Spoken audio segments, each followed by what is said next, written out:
Greetings and welcome to PinballHelp. Mike here. Today we are looking at an icon in the pinball pantheon, I guess you could say. This is a 1974 Bally Wizard pinball machine, one of the later model electromechanicals before all the pinball companies moved over to solid state. This is a really gorgeous machine. I would consider it an A-list electromechanical game, and I am just totally thrilled to death to have this machine here and to be able to share it with you. I've been looking for one for the longest amount of time. This is a game when I was a kid and I snuck into the pinball parlors that I would blow the most quarters on, because it is just a brutal game. It's very difficult. Like, these era Ballies were all really hard, very challenging machines. And I've been wanting to get one for a while. I've come across a few of them that were in kind of crappy condition, and I found a really gorgeous example, and I'll share it with you. I've only had it a couple of days, and I managed to clean it up. So we'll take a little tour of this beautiful, beautiful game. The first thing you notice is the artwork. It's just magnificent.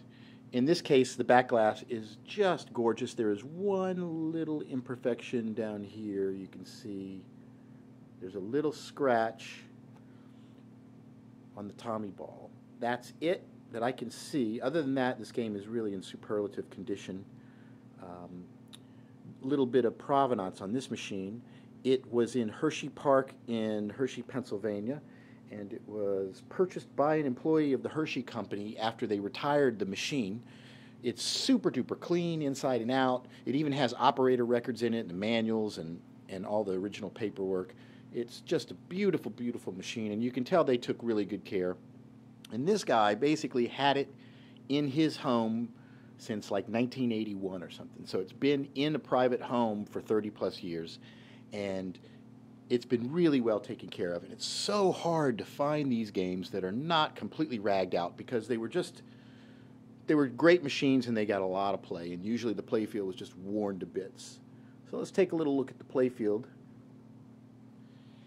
And usually there's a lot of wear in spots, and these games had some problems with what's called planking, and I'll zoom in here and show you what I'm talking about. You can see the vertical striations in the wood. That's the result of the wood shrinking and expanding and cracking the veneer and the silk screen on top of it.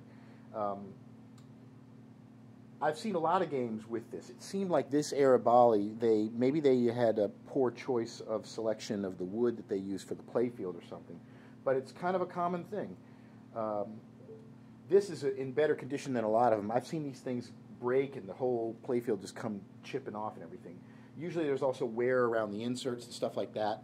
The plastic inserts sometimes tend to shrink a little bit, and you can see right here around the shoot again hold, you can see there is a little bit of wear, but not a whole lot. This has been a really nice clean ball in this game forever, and it didn't apparently get a ton of play. All the plastics are absolutely gorgeous.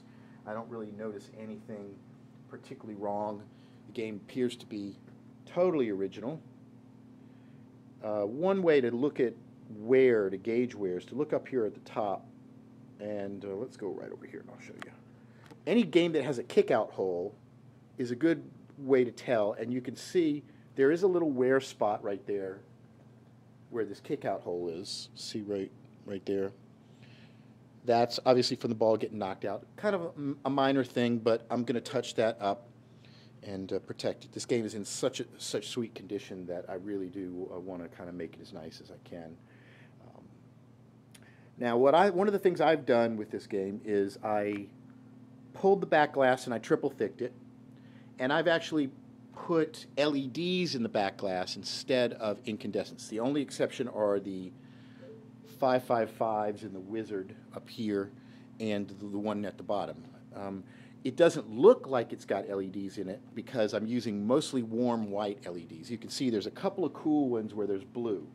Cools bring out the blue. So there's like two cool ones here, a cool one here, and two cool ones there, and the rest are all warm white LEDs, and they look really good. And these are not the super expensive ones. These are the pretty cheap ones costing about 50 cents a piece. And then I'll use some of the blues to highlight the score reels, and down here the little 1 to 4 player and the game over thing, those are blues, just so that they stand out a little bit more.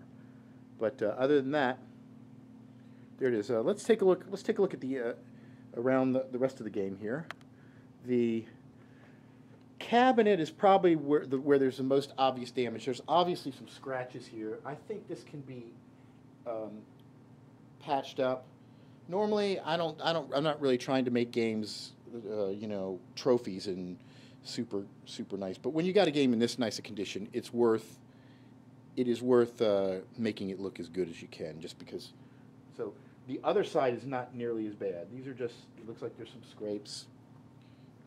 If we go look at the coin door in the front, let me show you what we got here. It's really cool to see a game this old that looks this good.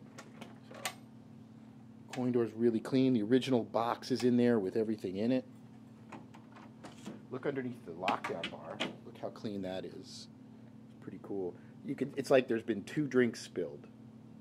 It's pretty neat to find it so clean. There's just a little bit of stain right there from a drink and a few drops here. But otherwise, usually underneath the lockdown bar, it tells a tale of how many times people have put drinks on the game. And this is all corroded underneath there. And you can see it's not too bad at all. It's very, very clean, all things considered. And this game is one of the last games that were made. Apparently, production figures show there were about 10,500 of these made. And this game is serialized in the 9,900 range. So this is probably one of the last ones that was made late 94, maybe late 74, maybe early 1975. And let's give a little taste of the gameplay. Show you what it is, and I'll explain why this is such a brutal game. These outlanes are they're just totally vicious and mean. So, and I love that the Bally click, a little bit more solid and substantive feeling than a lot of the Gottliebs and the other electromechanicals.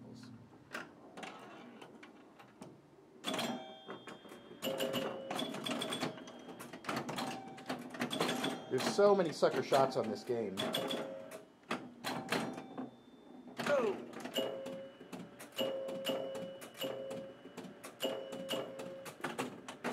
So what you've got is a couple of stationary targets here. 1, 2, 3, 4, which correspond to these flags up here. And as you can see, this one keeps bouncing back. I'm going to have to adjust that a little bit. And when the flags are kicked over like that, a shot down this upper outlane enables a feature, whether it's like light the bumpers for points, light the center target, double bonus, light the spinner for extra points. So the game objective is to enable these game features which increase scoring and then just kind of run it up. Like most of these early era games, the main objective is to just keep the ball in play. It's not real super complicated rule sets, and usually the best strategy is to put the ball back up top. There's a kick-out hole up there, which will send the ball down the lane. There's also a very lucrative 5,000 point shot right there that a lot of people feel is a sucker shot. So when you get the ball on the lower right flipper, the ideal shot is to send it back up if you can. Oop, no, not that time.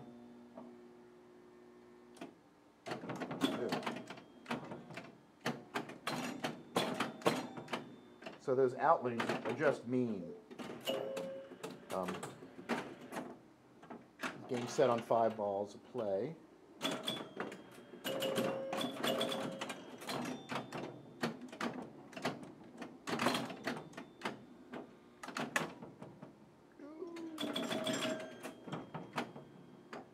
Oh, that was bad.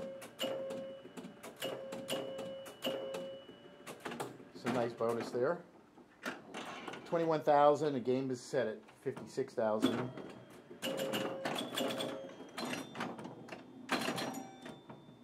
Oh, again, sometimes there's not a whole lot you can do. This is a game where you really just can't afford to make any mistakes. You're reminded if you do. Don't get very many second chances. See, right out the outlane. Nothing I could do. And there it is. 1974 Bally Wizard with artwork by the amazing Dave Mad Dog Christensen, one of really, I think, pinball's greatest artists. And you can see this game is depicting the Who's Tommy, and that's a likeness of Roger Daltry and Margaret on the back glass. Just a beautiful, beautiful machine. Great art, great gameplay. I'm very excited. It's a shame there's nothing major wrong with it, so I won't be doing any repair videos on it, but you never know. I mean, you know how these games are. Tomorrow it could stop working, so stay tuned. Visit PinballHelp.com. I've got, I think, over 100-something videos up there now, just chronicling games that I've picked up, things that I've repaired, kind of taking you with me on the hunt when I find these games. Sometimes I'm out there videotaping where I actually get them, and usually I'll show you what they look like before I do any work and all along the way. Usually don't edit the videos. It's kind of just flying by the seat of my pants, kind of showing you what I'm seeing. Just struggling like anybody else would, trying to kind of restore these old games and bring them back to life. And I appreciate you guys watching. Send me an email, or also on Facebook /PinballHelp. Thanks for watching.